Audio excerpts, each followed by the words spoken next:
In the beginning was the Word, and the Word was with God, and the Word was God. And in him was life, and this life was the light. And John says to us that darkness will never, ever put out light. And this is what I experienced when I went to Israel. And I would like you to come with me on this journey and enjoy the Bible coming alive.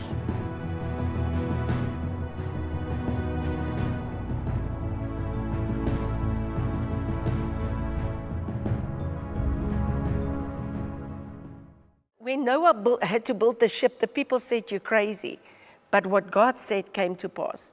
Now, we live in a time where God says the glory of God is going to fill the earth. He didn't die on the cross so that Satan and the Antichrist and the beast can rule and reign. He says that's deception. Jesus said, "Do not be deceived, but have patience for the earth to receive the former and the latter rain." And the whole of the country of Israel is actually a proof that what is going to happen is going to happen. Now, Rome, the biggest civilization ever, everything that came from the statue that Daniel dreamed about, Media, Persia, Greece, and Rome, they all got their information from Babylon, the head, but Christ is our head.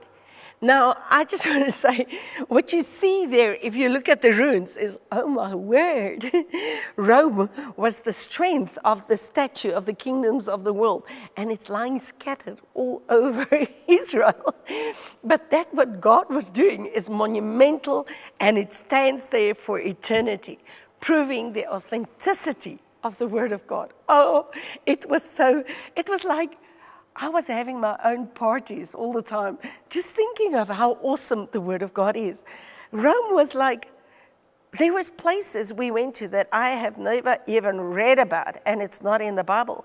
But these whole Roman cities with amphitheaters, they're all there of a proof that nothing of the world is lasting. But God's history is alive because it's alive in me.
There's nothing of Rome anywhere in any person left, but it's in the governments, in the cultures of the world that's not going to be lasting. But what Christ has done is alive right inside of us. I remember this one, the most funniest thing we had is we went to this one Roman place. Oh, the amphitheater. It's so big. I don't know how they built the stuff. It's so huge, but it doesn't matter how big humanity goes, it can never be everlasting. But there was the first toilets.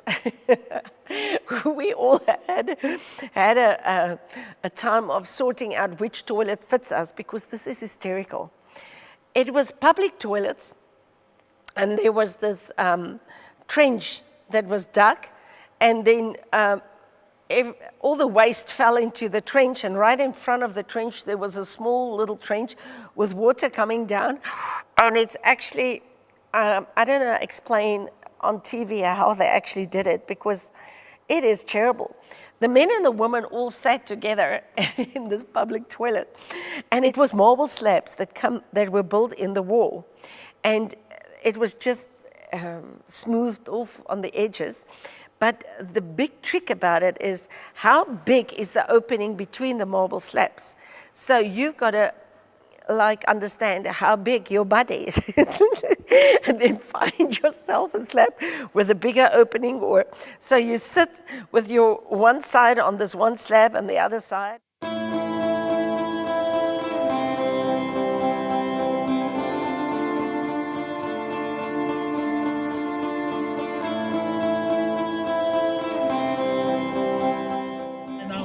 The big tushy, how the stones is like that. And each one is coming here. It's very smooth. Yeah. Look at that. Yeah. And no earthy. And it's not hurting your tushy. But wait a minute. Women and men together. Yeah. You see how you got excited? And why? Why women and men together? Saving water. Because they walk with a gum. Can't see anything. Long gum. You lift the tushy, can you see? Down, can't see nothing. Water running here, Oh yeah. and down there is what you do, and after that they clean it. You understand?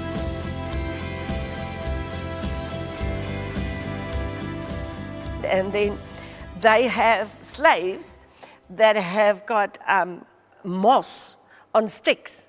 So everybody was sitting there. How did they do it? They all wore long dresses, so they just lifted up their dresses, and then they would bend out, and slaves with sticks would put water in there, and they would wash the people. Now, what is so terrible to me is the slaves eventually found out that if they dipped their stick with the moss that they found into vinegar, it sort of cleans it up and all the loose particles go, and they used that vinegar water to clean the sticks that they cleaned the people with. So this is how you went to the loo, men and women together, it was like. And when Jesus said he's thirsty, they gave him their water, the vinegar water that they cleaned people with. So there was a few shocks that came to me that I'm like, we've got no idea what Jesus came to do. He came and he became a servant. He became obedient unto death, even the death of the cross. But it is a lower point than we can ever imagine, because we know that Paul, he has also been flogged. There's other Christians that's also been crucified. But what was done to the Christ has never been done. The history writers say that his back was plowed open. They hit him 39 times with a cat of 9 tails, and they hit him horizontally, and the last one came. So every time they hit him, it was 9 strokes, and each end had a little bone or an iron, and it opened his back in lines like this.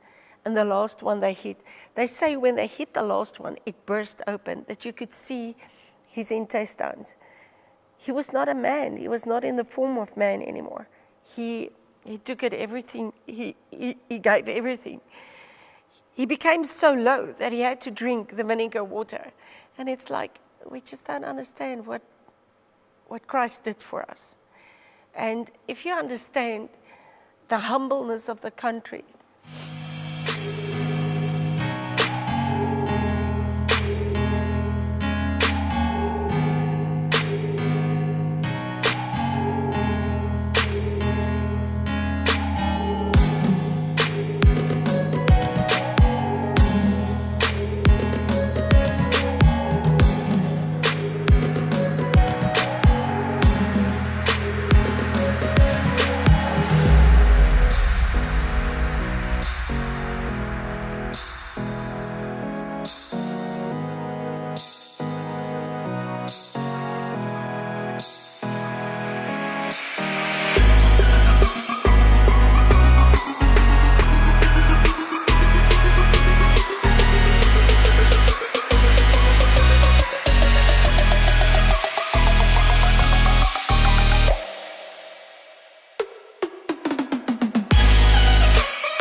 we're getting close to the border that used to be Lebanon, Syria, and Israel. And we're going to start to drive up to the barriers.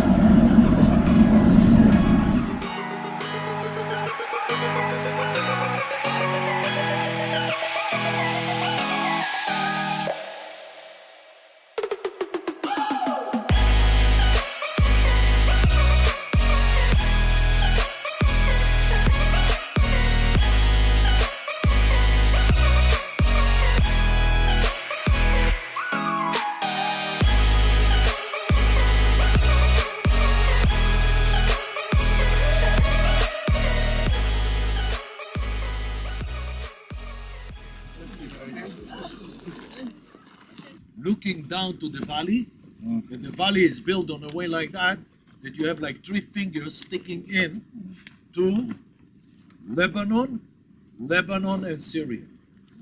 And all the member of the people that living down suffering. They live in a bomb shelter. Came 1967, the 6-Day War. And the 6-Day War, what happening in the country? The Syrian, the Egyptian, and the Jordanian lying along the border. Israel army have the regular army and based on the reserve.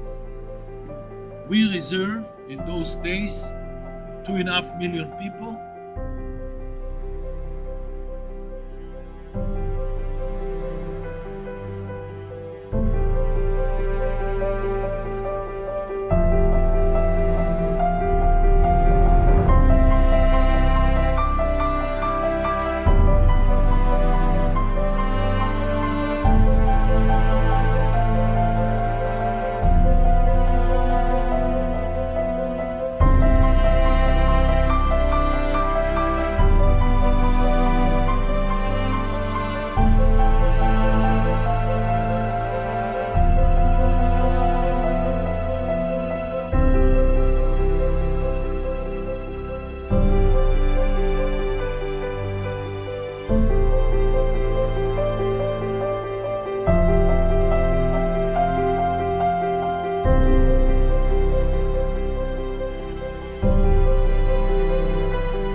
Guys, I just want you to know that you are the only tourist, but the only tourist from the all buses that you saw that you came here. Yeah,